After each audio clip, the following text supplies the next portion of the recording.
recently commented, Mr. President, that if it were not for the United States, European countries would be speaking German.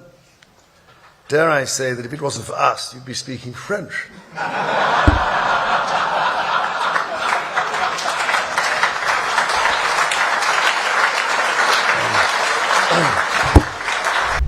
Mr. President, First Lady, my wife and I are most grateful to you for your generous hospitality as the United States celebrates this very special anniversary year of the Declaration of Independence. And may I also just start by paying tribute to your own courage and steadfastness, as well as to your security services, for their swift actions on Saturday evening in preventing further injury. My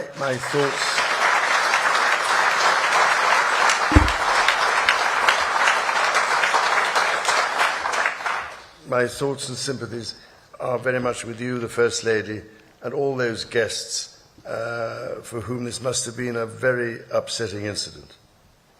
As the words of that famous anthem remind us, this is the land of the free and home of the brave, as your own response demonstrates. What used to be called in the last war in the United Kingdom, keep calm and carry on. I now realise, ladies and gentlemen, to my amazement, that my first visit to this remarkable country was over 50 years ago, and, Mr. President, the golden threads of history and heritage between our lands are also embodied, as you mentioned earlier today, in your own family and your own family story, whose roots trace back to the beautiful landscapes of Britain's Outer Hebrides and continue, as we know, in the great golf courses of the Highlands. I can only imagine the immense pride with which your own dear mother, indeed both your parents, must be looking down on the great office to which you have been elected for a historic second term. And if I may say so, it is a particular pleasure to be back in this wonderful building, the heart of your democracy. On this occasion, I cannot help noticing the readjustments to the East Wing, Mr. President, following your visit to Windsor Castle last year. And I'm sorry to say that we British, of course, made our own small attempt at real estate redevelopment of the White House in 1814.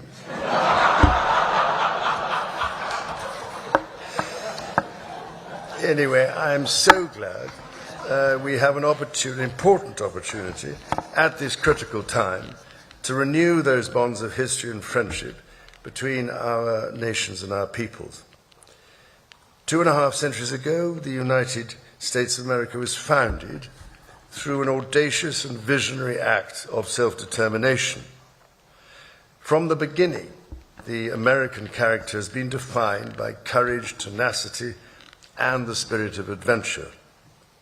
As the direct descendant of King George III, I know this is a nation that never gives up. And my family's history remains reflected in your maps, which read rather like our Christmas card list across the ages. North and South Carolina, Virginia, Maryland, and the cities of Charleston, a particular favourite of mine, obviously, Georgetown, and for that matter, Georgia, Annapolis, as you mentioned, and further favourites, Prince William County and Williamsburg. This said, our French friends can feel equally at home with a glance at a map. Indeed, you recently commented, Mr. President, that if it were not for the United States, European countries would be speaking German. Dare I say that if it wasn't for us, you'd be speaking French.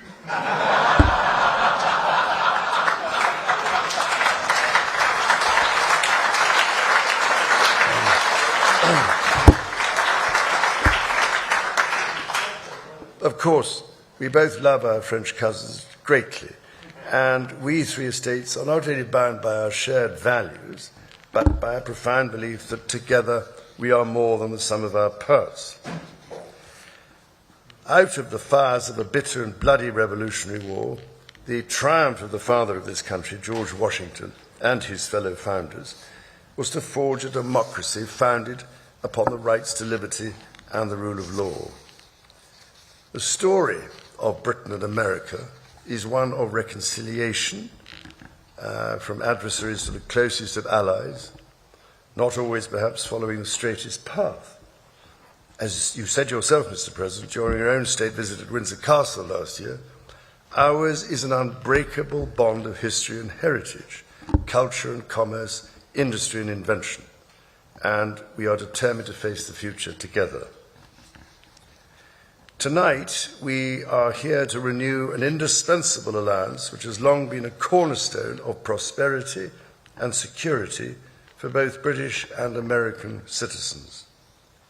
Our people have fought and fallen together in defense of the values we cherish.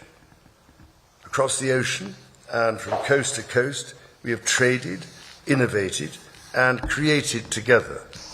We've stood together through the best and worst of times. However, the challenges we now face, from those who wish us harm across the world to balancing the risks and opportunities of powerful new technologies, to the threats to the very international rules that have allowed us to trade and have kept power in balance for 80 years, those challenges encourage us to reaffirm tonight the basis on which our partnership has been built. And yes, we have had our moments of difficulty, even in more recent history. When my mother visited in 1957, not the least of her tasks was to help put the special back into our relationship after a crisis in the Middle East.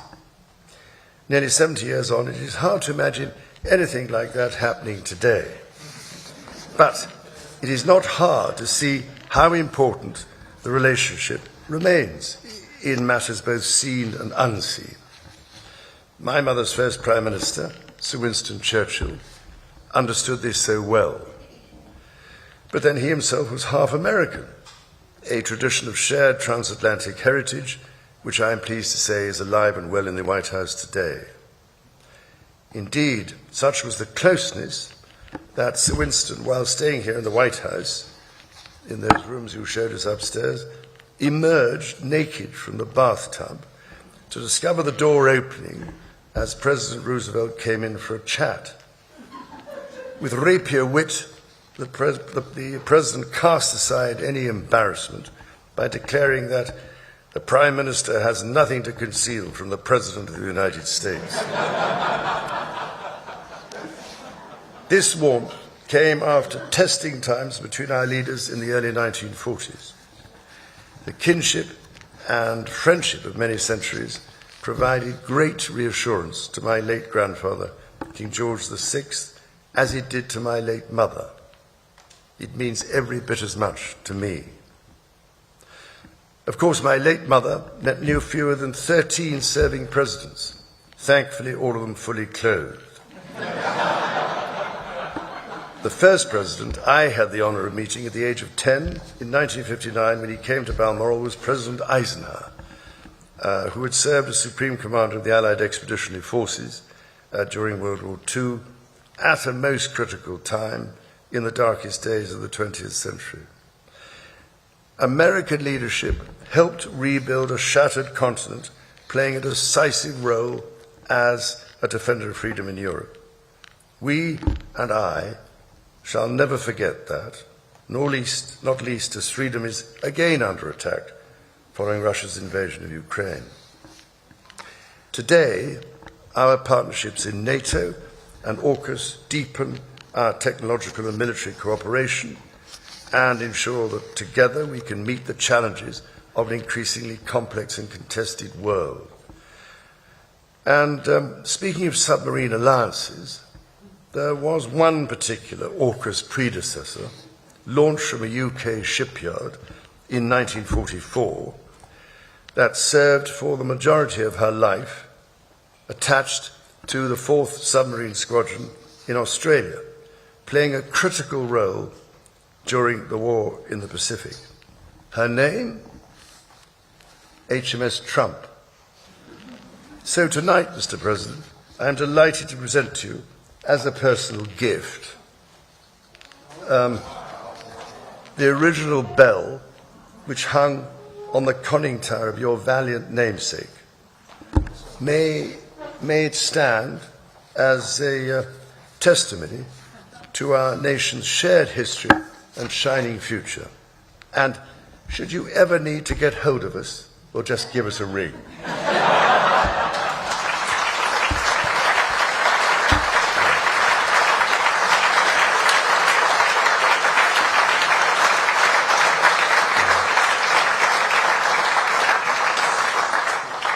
For 250 years, the ingenuity and imagination of the people of the United States have been an inspiration to the world. This land of opportunity has nourished some of humanity's greatest minds, from the industrial age to the space age. So many miracles of the modern world have been and still are invented in America. Indeed, we have followed the voyage of Artemis II, or Artemis II, as my family and I might like to call her, with close attention. Now, I know you have big plans for the moon, Mr. President, but I've actually checked the papers, and I rather suspect it is already part of the Commonwealth, I'm afraid. Ladies and gentlemen, on this week's visit, I look forward to meeting the people and communities of this dynamic country, including celebrating some of the work of my King's Trust, which it has been doing in these communities, helping give young people a chance to succeed across America in this year when we mark 50 years of the Trust. Can you believe it? Every year, millions of Britons journey to this remarkable country to experience its glorious national parks, soaring mountains and ancient forests. From the peaks of the Pacific Northwest to the rugged shores of the Atlantic, from the vast expanses of the West to the sweeping prairies and canyons, the natural beauty of this land is found in every corner. And in sport, in just a few weeks, the United States and Canada will be among those to welcome the world as hosts of the FIFA World Cup. So in one sense, Mr. President, as heads of state, we are joint hosts. We call this game, by the way, football, Mr. President. And I can only say, as the head of state of 5 competing countries, I will be watching the matches closely and with great enthusiasm. After all, we always like favourable odds. So this city, Washington, D.C., is the home of more Shakespeare folios than anywhere in the world. 82 copies are carefully preserved and shared at the Folger Library. And at this time, when the search for peace in the world is more critical than ever, I can only turn to Shakespeare's genius to remind us of the plea for peace spoken by the Duke of Burgundy at the conclusion of Henry V. My speech entreats that I may know why gentle peace should not bless us with her former qualities. Thank you, Mr. President and Mrs. Trump, for your splendid dinner this evening, which, may I say, is a very considerable improvement on the Boston Tea Party. So, whether your cup contains tea, wine, Scotch whisky, bourbon, or even cola, let us raise our glasses and voices as we toast the past, the present, and the future. Thank you. Of our 2 proud and allied nations. To the United States and the United Kingdom, God bless both our countries. Thank you very much. Thank you.